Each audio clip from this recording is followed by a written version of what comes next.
काल मी तुला हार आणायला सांगितला होतास, तू फुलं घेऊन आलास, बायकोनी सांगितलं म्हणून तिला हार करायचंय म्हणून. आता तिने हार केला की नाही मला माहिती नाही, फ्रीज मध्ये ठेवला असं म्हणते ती, पण फ्रीज मध्ये हार नाहीये. काय? हार गायब झाला? हो.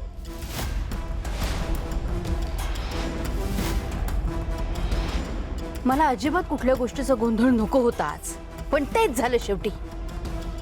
प्रीती, तू घरात आल्यापासून एकही गोष्ट कशी ग बरोबर होत नाही. एखादी चुकीची गोष्ट घडणार असेल तर तुम्ही दोघी बहिणी बरोबर त्या ठिकाणी कशा काय असता. म्हणून सांगत होते तुम्हाला मी, कानी कपाळी ओरडून सांगत होते, पण कुणी ऐकलं नाही माझं. आता भोगा आपल्या कर्माची फळं. आता जरी हार गायब झाला असला ना तरी काही प्रॉब्लेम होणार नाही ह्याची काळजी मी घे. माझा शब्द आहे. कसा विश्वास ठेवू मी तुझ्यावर प्रीती? हार होता असं म्हणालीस, आता तो गायब आहे. कसा विश्वास ठेवायचा मी तुझ्यावर? आत्या, त्या म्हणतात ना एवढं तर करतील काहीतरी. तुझा अजून विश्वास आहे तिच्यावर? मग ठेव विश्वास. पण दादाने हाराबद्दल काही विचारलं तर मग माझ्याकडे नको बघू. ते उत्तर तुझं तू दे, कळलं?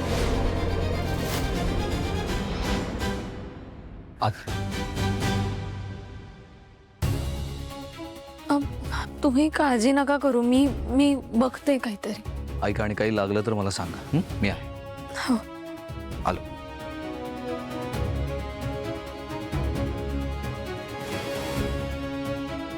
ताई, तू खोटं वगैरे बोललीस का आत्यांना? हार? अगं ज्योती, मी खोटं का बोलेन?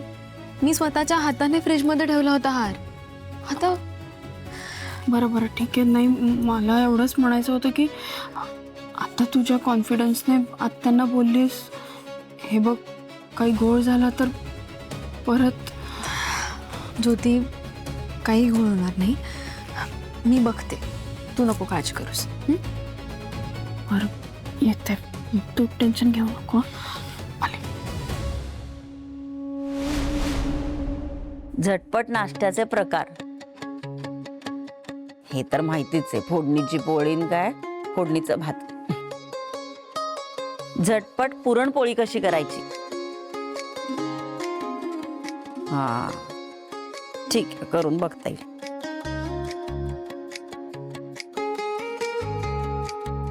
अरे देवा, या कीर्तीला झालंय काय? आज आराम व्हायच्या आधीच उठून आवरायला लागली. एक अडचण संपली की दुसरी हजर असते. अरे देवा, ही कुणाला भेटायला तर नाही ना चालली? मला कसं कळणार आता?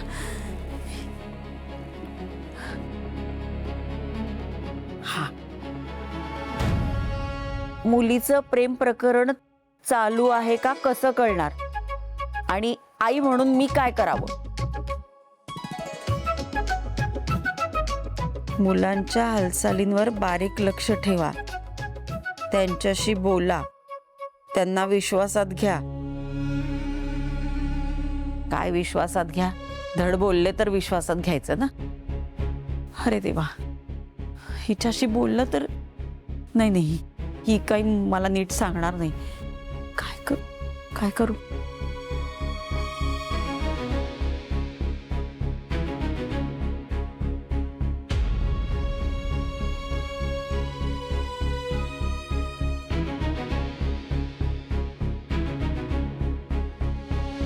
काय अनलॉक ठेवलाय?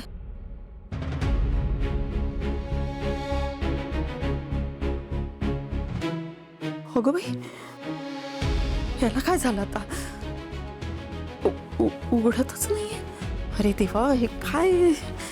आई, डब्बा झालाय ना, लवकर डब्बा भरा, मला ऑलरेडी लेट झालंय कॉलेज. तू माझा फोन का घेतलायस? काय करतोयस माझ्या फोन मध्ये तू? आई तू सारखं.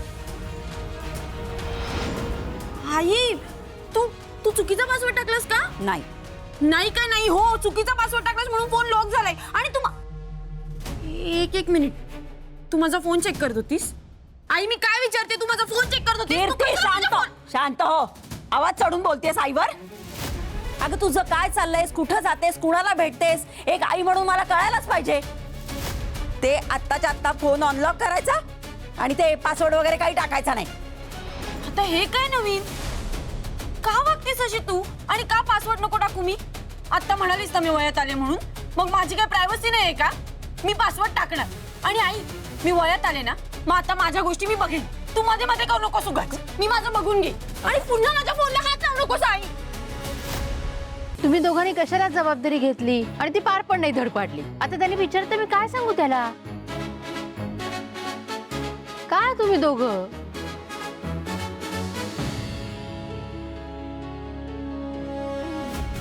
बस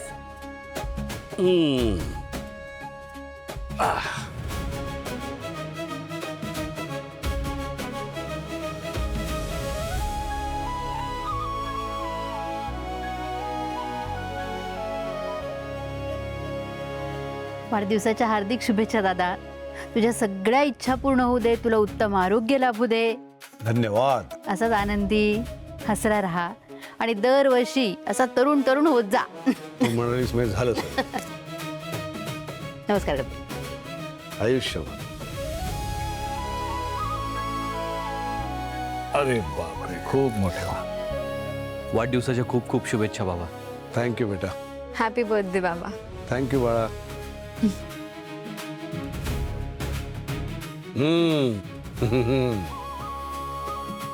Wish you many, many happy returns of the day, Baba. Thank you प्राध्यापक.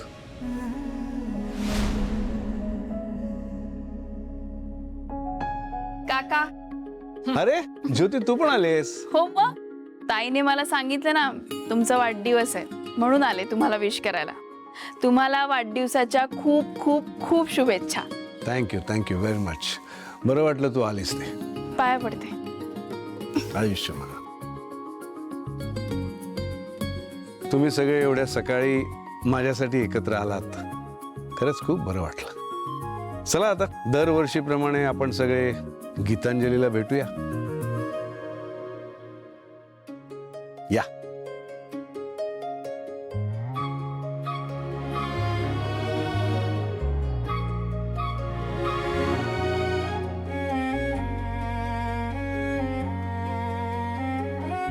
काय गीतांजली गायकवाड, कसा दिसतोय मी? अगदी लग्नात दिसत होतो तसा दिसतोय की नाही? खरं तर तू मला सोडून गेलीस आणि तू तरुणच राहिलीस. मीच म्हातारा झालो. सुलू, काय ग, हार नाही आणलास? आत्ता येणार खरी मजा. ज्याची भीती होती तेच झालं. देव जाणे आता काय होणार आहे. सुलू,